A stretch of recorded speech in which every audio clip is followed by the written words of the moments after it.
कल के वीडियो में जो बात कही गई, स्व का बोध होना, एक मैसेज ऐसा मिला। उसमें एक मित्र ने प्रश्न पूछा कि हमारे प्राचीन ग्रंथ में बार बार ये कहा गया है कि हमारा स्वरूप ईश्वरीय है, हमारे भीतर जो चेतना है वो परमात्मा की है। तो ये इतनी बार कहा गया है, फिर भी हम दुखी क्यों हैं?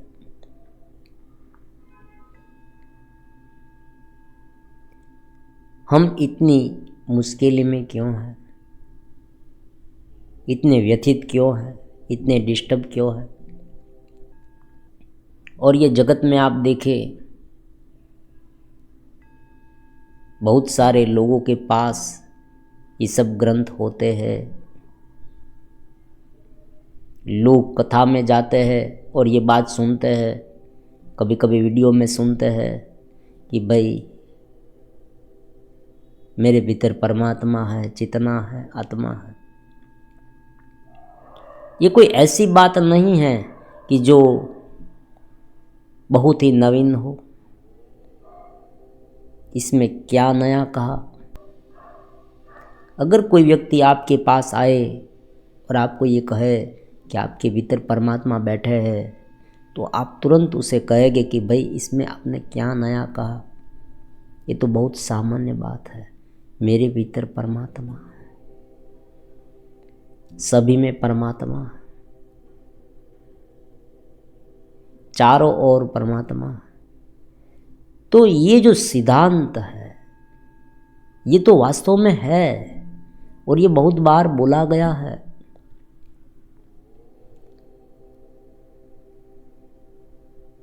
फिर भी बदलाव क्यों नहीं आता?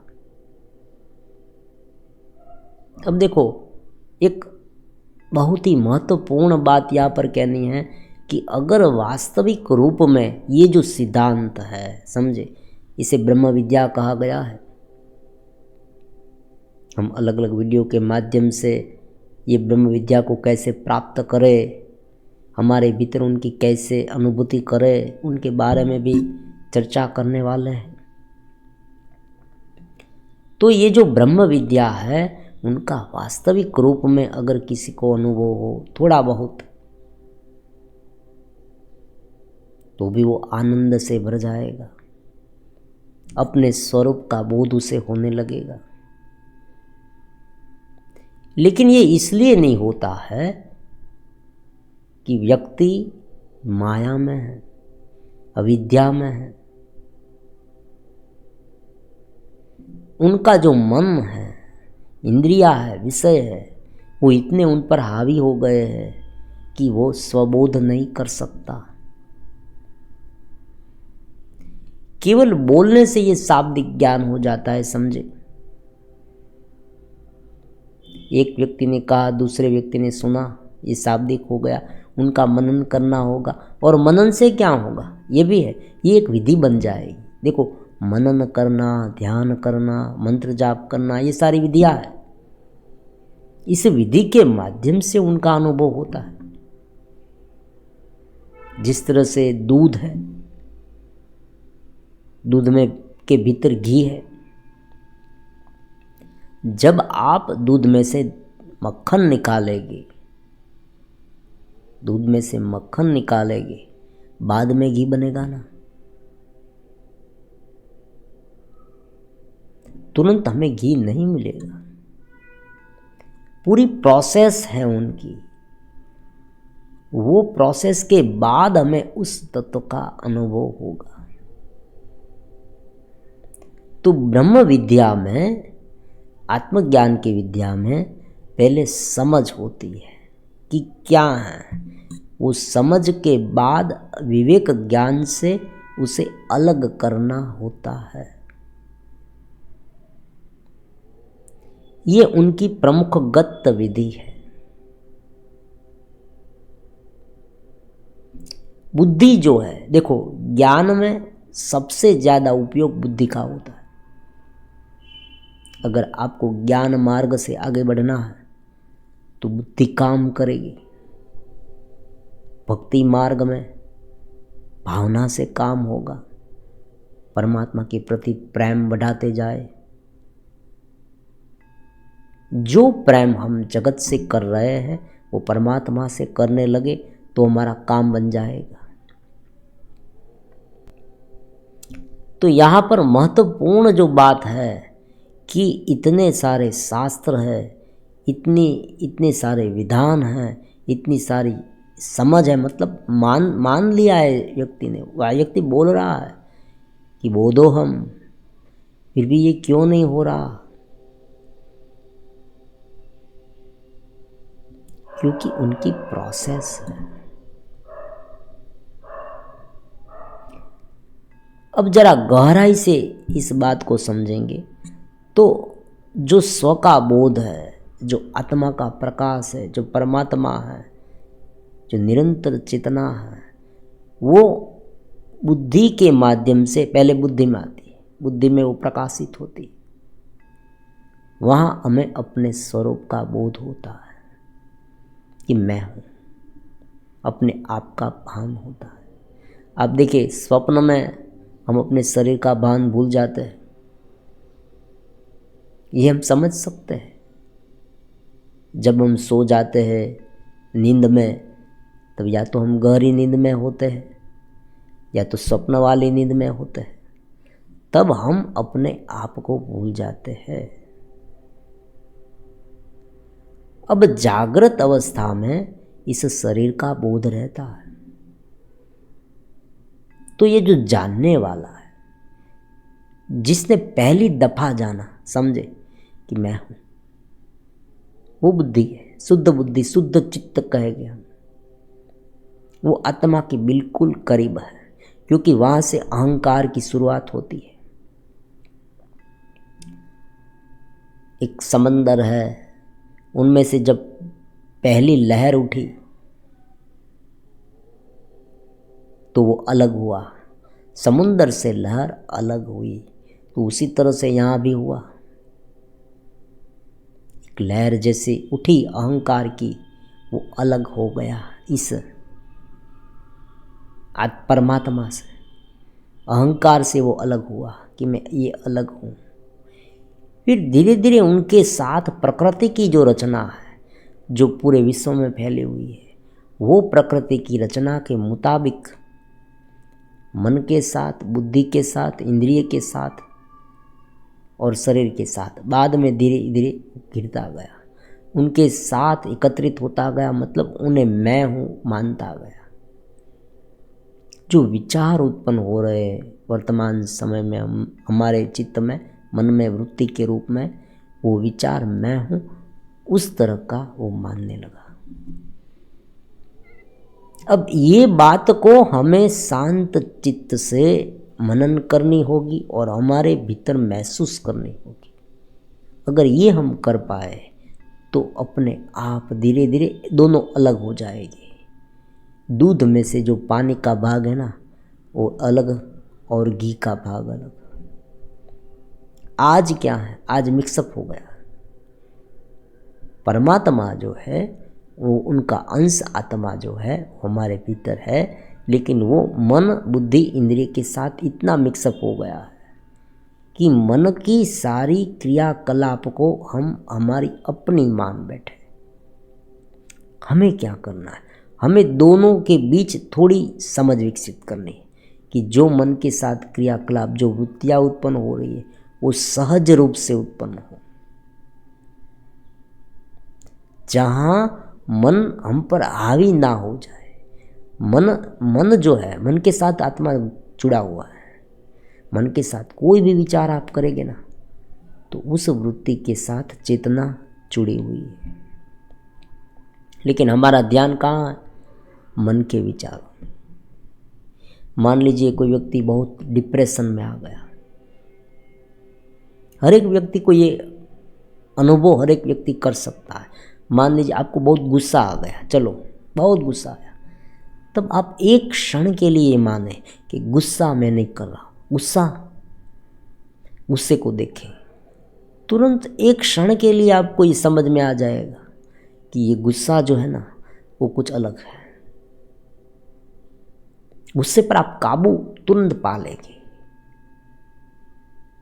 लेकिन अगर आप भूल गए, किसी ने आपको याद नहीं कराया कि ये जो गुस्सा है, ये जो गुस्से वाली वृत्ति है वो आप नहीं है, तो क्या होगा? आप गुस्से में उलझते जाएंगे,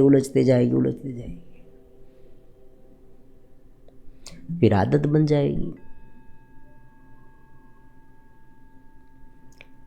तो जो चेतना भीतर से प्रकट हुई है, बाहर समझे, अभिव्यक्त हुई है, वो चेतना फिर से घुमा फिरा के एक सर्कल लेकर वापस परमात्मा में जानी होगी।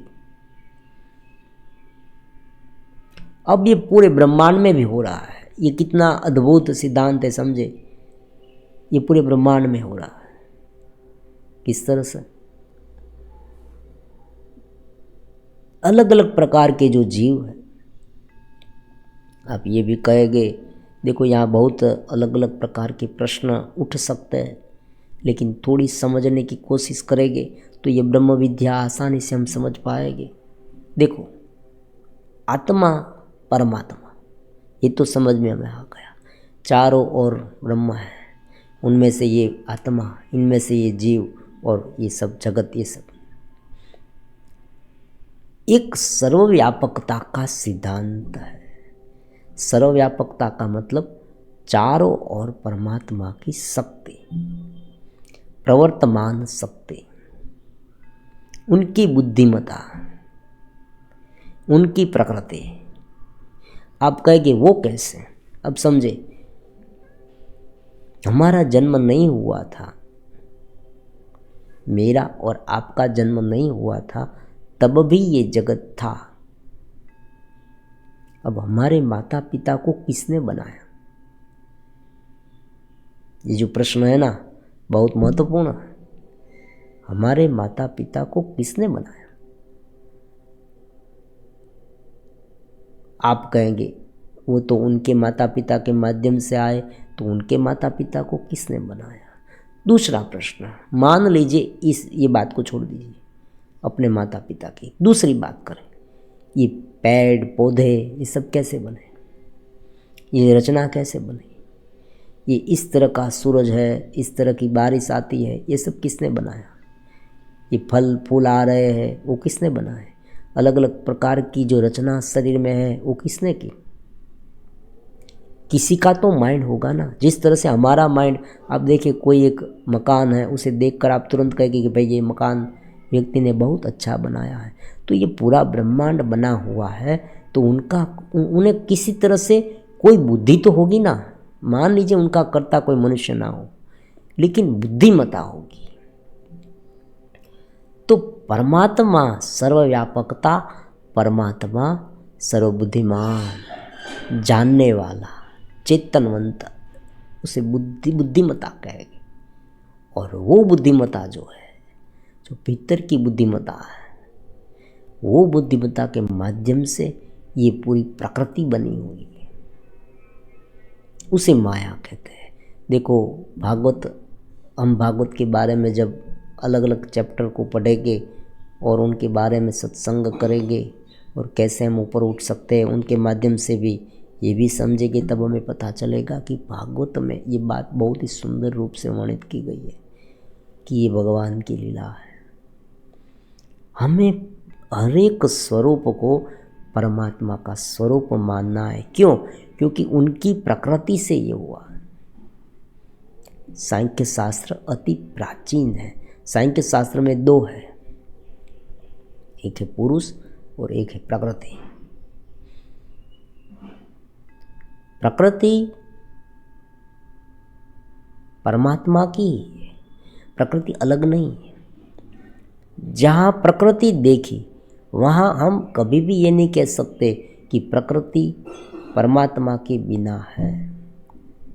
मान लीजिए एक व्यक्ति बहुत गुस्से वाला है, डिप्रेस हो गया है, तो डिप्रेशन वाला व्यक्ति उनका डिप्रेशन आपने देखा, तो क्या व्यक्ति के बिना डिप्रेशन देखा जा सकता है?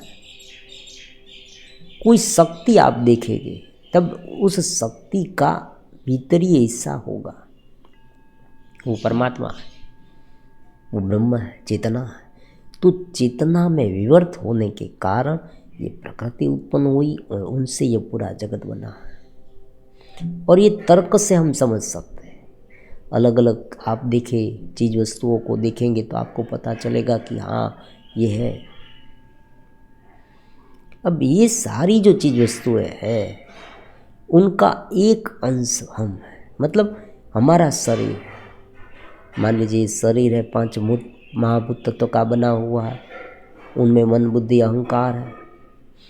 तो ये जो शरीर है उनके भीतर जो चेतना है वो चेतना इस मन बुद्धि अहंकार से गिर गई है। मतलब कि प्रकृति का एक हिस्सा जो है, प्रकृति का एक हिस्सा वो हमने पकड़े रखा है, और ये पकड़ा हुआ जो चेतन है उसे जीव कहेंगे। ये जीव जो है किसे कहते हैं? जो चेतना है वो चेतना ने इस प्रकृति के इतने पार्ट को पकड़ रखा है। शरीर छूटने के बाद, ये शरीर छूट जाए तब भी ये जो सूक्ष्म शरीर है हमारा वो छूटेगा नहीं। तो ये सूक्ष्म शरीर में हमारा जो कर्म है वो दूसरे शरीर के साथ जुड़ेंगे। तो इतनी सरल बात है, इसमें कोई नवीनता नहीं। अब देखो, जब अनेक जन्म अनेक युग पहले से आत्मा जो है, चेतना है, वो इस शरीर के रूप में अलग अलग रूप में आ रही है, अनेक जन्म से आ रही है। उसे हम 84 लाख योनि कहते हैं। 84 लाख अनेक योनि के माध्यम से धीरे धीरे धीरे धीरे धीरे ये पूरा सर्कल समाप्त होगा। पहले उत्पन्न हुआ, फिर धीरे धीरे उसमें अलग अलग अवतार भी आएंगे, भगवान के अवतार है, ये सब है, वो सब है, सब कुछ होगा इस जगत में। जगत में ये पूरा होगा ही होगा। आप कहेंगे ये हुआ वो हुआ, ऐसा नहीं। ये पूरा निमित्त है, ये पूरा पहले से रचित है, बार बार यही हो रहा है, ये नया नहीं है, बार बार हो रहा है। हर एक व्यक्ति अलग अलग है, लेकिन जन्म होता है मृत्यु होती है, जन्म होता है मृत्यु होती है। आप देखिए, रात होती है दिन होता है, रात होती है दिन होता है। इस तरह से ये पूरा सर्कल चलता ही रहता है। ब्रह्मा जी का एक दिन, ये ऐसी जो अलग अलग प्रकार की जो बात है ना, आप भागवत में पढ़ेंगे तो आपको पता चलेगा कैसे ये पूरा सर्कुलेशन चलता है। कि एक दिन ब्रह्मा जी का है तो हजार हजार साल, करोड़ों साल बीत जाते हैं। अब इस तरह से एक जीव जो है वो एक बार आत्मा से प्रकृति रूप बन गया, प्रकृति के कोई एक हिस्से को उसने पकड़ रखा तो वो जीव बन गया। सालों से, अनेक युगों से, अनेक वर्षों से हमारे अनेक जन्म हो गए। अब वो जो है जीव अनेक जगह पर जाएगा, दुख भुगतेगा। देखो, वो अलग अलग शरीरों में, अलग अलग योनियों में पीड़ित होगा। फिर धीरे धीरे जब तक वो, 2 शर्त है यहाँ, 2 कंडीशन है। एक, सभी प्रकार की योनियाँ समाप्त हो जाए, मतलब ये पूरा सर्कल पूरा हो जाए, तब वो वापस आएगा, तब वो वापस आएगा। या बीच में अगर वो ये देही को, ये सूक्ष्म शरीर को छोड़कर अपने स्वरूप में लीन हो जाए। देखो, ये सहज नहीं है, ये भूलने से नहीं होगा। लोग कहते हैं ना कि सहज रूप से आत्मज्ञान हो गया, ऐसी बात नहीं। आत्मज्ञान हो जाता है मतलब शाब्दिक समझ आ गया है। ये बात आप ध्यान से सुनेंगे 2-3 बार तो आपको समझ में आ जाएगी कि हाँ ये है। लेकिन उनसे क्या होगा? जब तक ये जो एपी सेंटर है वो मन में है, बुद्धि में, अहम में, और ये जोड़ा बन गया है, वो जोड़ा है, उस जोड़े से हम छूटकर ऊपर आत्मा में लीन हो गए अपने स्वरूप में। इसलिए भक्ति की बोलबाला है ना क्यों कहा गया है परमात्मा का नाम लो, ये करो, वो करो? क्योंकि किसी भी तरह से वो क्या करना चाहते हैं कि ये जो पूरा सर्कल है ना, अनेक जन्मों से अनेक योनियों में जाते जाते जाते बीच में एक थोड़ा छोटा सा रास्ता है, उस रास्ते से हमें निकल जाना है। गुरु की महिमा इसलिए है, गुरु को कभी कभी भगवान कहा जाता है, ब्रह्म कहा जाता है। क्यों? क्योंकि वो हमें रास्ता दिखाते हैं कि इस छोटे रास्ते से तुम निकल जाओ, और साथ रहते हैं। देखो, साथ रहते वो गुरु है, दिखाया और चले गए, ऐसी बात नहीं होती। जब तक अनुभूति ना हो तब तक गुरु साथ रहने चाहिए। अनुभूति होने के बाद गुरु की आवश्यकता नहीं है। अब देखो, बीच वाला जो रास्ता है, बीच वाला रास्ता, वहाँ से वो अपने आत्मा में लीन हो जाए तो उनका मोक्ष हो जाता है। तो जीवन में इतनी अफड़ा तफड़ी इसलिए है कि व्यक्ति शब्द से सब कुछ जान गया है, लेकिन अभी तक वो देह में है, देही है, जीवात्मा है। वो जीवात्मा में से ब्रह्म में लीन नहीं हुआ है, परमात्मा के साथ जुड़ा नहीं है। अब हमारे शरीर में भी यही है। देखो, ऐसा कहा जाता है, और आप ये अनुभव भी कर पाएंगे जब साधना परिपक्व होगी, ब्रह्म विद्या जब आप नियमित रूप से साधना करेंगे हमारे साथ, तब आपको ये अनुभव भी होगा कि ये किस तरह से।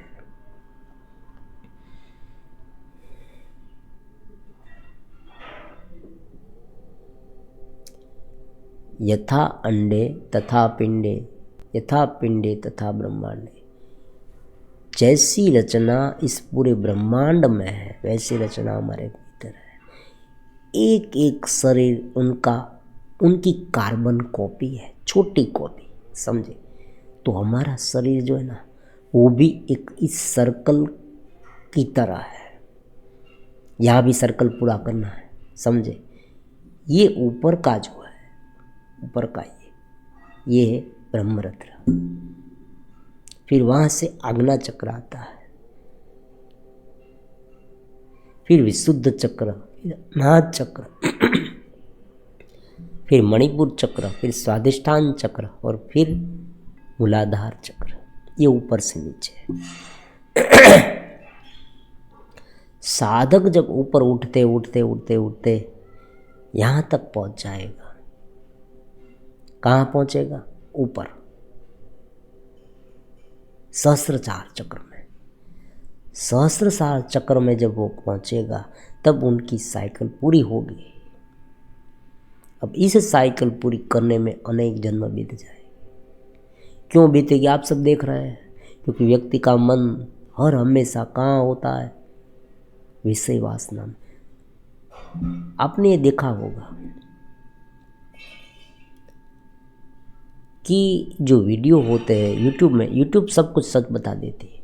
यूट्यूब में जो वीडियो होते हैं ना, उनमें से ज़्यादा जिनकी थंबनेल कोई ना कोई विकारी शब्द से होती है, सेक्स के, संभोग के, कोई लड़की को दिखाया, कोई छोटे वस्त्र पहनी हुई लड़की, ये सब दिखाया, वहाँ सब लोग ज़्यादा क्लिक करते हैं। तो उनका मतलब क्या हुआ? उनका मतलब बहुत बारीकी में नहीं जाना, केवल इतना ही समझना है कि उनका कारण ये है कि भोग दृष्टि ज़्यादा है और योग दृष्टि शून्य है। भोग गलत नहीं, समझे? ये मैं नहीं बता रहा कि मैथुन करना, संभोग आदि गलत, लेकिन ये एक जीवन का पार्ट है। पूरे दिन में, पूरे जीवन में कुछ समय ये आता है और जीवन का प्रकृति का हिस्सा है। जब संतान उत्पत्ति करना है तब ये करने वाली क्रिया है, छोटी सी क्रिया। इनमें कोई इतनी अफड़ा तफड़ी करना, इतनी राड़ा करना, इतना बहकावे में आ जाना, इतना बवाल करना, बोलना, ये सब झूठ है। ये सब करने की आवश्यकता होती नहीं, कोई विचार भी नहीं करने होते। लेकिन ये जो जीव भाव में नाभि से नीचे के हिस्से में, वहाँ पर घुमा रहता है जीव हर हमेशा पशु की तरह। तो इनके कारण वो हर हमेशा जीव भाव में है, और जब तक वो वहाँ रहेगा तब तक उनका मोक्ष नहीं होगा।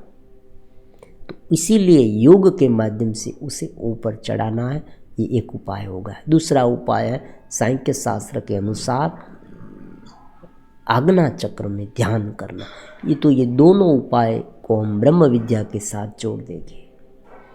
ब्रह्म विद्या में समझनी है। देखो, आज के बाद से सभी वीडियो ब्रह्म विद्या के बारे में आएगी। लंबे समय तक हमें ब्रह्म विद्या समझनी है, क्योंकि ब्रह्म विद्या हमारी प्राचीन विद्या है। उनके बारे में एक ग्रंथ भी, पुस्तक भी तैयार कर रहे हैं, ताकि हमें जो लोग ये पढ़ना चाहते हैं उसे मालूम हो कि किस तरह से हम ऊपर उठे। और दूसरी बात है, देखो यहाँ जो साधना का उपक्रम रहेगा ध्यान के बारे में है, उनमें क्या होगा कि साधक, आप कोई भी साधना कर रहे तो आप नंबर पर पूछ कर, देखो यहाँ पर व्यक्तिगत मार्गदर्शन देने की भी एक चाह है कि व्यक्ति को, साधक को ऐसा मार्गदर्शन मिले कि उनकी साधना में थोड़ी बहुत प्रगति हो पाए, ताकि ज़्यादा से ज़्यादा लोग धीरे धीरे ये शॉर्टकट रास्ते से अपने गंतव्य स्थान तक पहुंच पाए। तो इसीलिए संत होते हैं, भक्त होते हैं, भगवान होते हैं, उनका अवतार होता है, वो इसीलिए होता है कि ये चक्र जो है उनसे वो छूटे। उसे यही बताया जाता है कि तुम इस चक्र से छूटो। और बहुत ही नवीनतम बात यह है, समझे, रहस्यमय बात यह है, लाभदायी बात यह है कि ये चक्र से छूटने के लिए जो साधना करते हैं वो साधना इतनी दिव्य है, क्योंकि बहुत स्वाभाविक बात है कि हमारा स्वरूप आनंदमय है, सच्चित आनंद। एक व्यक्ति, कोई व्यक्ति कह रहा है कि इससे आनंद नहीं होता। देखो, आनंद इसलिए नहीं होता क्योंकि आप आत्मा के साथ पूर्ण रूप से नहीं मिले हैं, उनकी झांकी आपको नहीं हुई है। वैराग्य हुआ है, जगत में वैराग्य आपको हुआ है, लेकिन उनकी अनुभूति आपको नहीं हुई है। उस परमात्मा की अनुभूति अगर आपको होती तो आपको आनंद मिलता ही मिलता। तो सहज और स्वाभाविक रूप में इतने सारे शास्त्र होते हुए भी व्यक्ति ठीक से साधना नहीं करता। अगर व्यक्ति ठीक से साधना करता तो उनको आनंद की अनुभूति होती। और ये आनंद की जो अनुभूति है, जो चेतनवंतता की अनुभूति, देखो यहाँ हम आनंद नहीं कहेंगे, यहाँ आनंद से भी ऊपर है, क्योंकि आनंद शब्द छोटा है। चेतनवंतता का अनुभव जो हो रहा है, वो अनुभव उनके लिए कोई अलग सा शब्द है ही नहीं। बात ये होती है, शब्द से कैसे बताएं।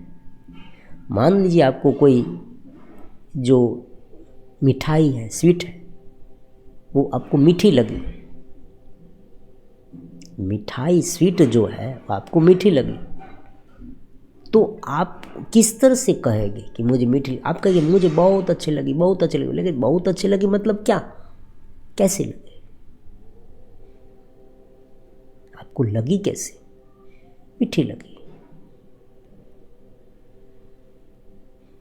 तो ब्रह्म ज्ञानम परम सुखदम नित्यम ध्यानति योगिनाम, ये बात ध्यान में रख के सभी प्रकार के वीडियो ब्रह्म विद्या पर आने वाले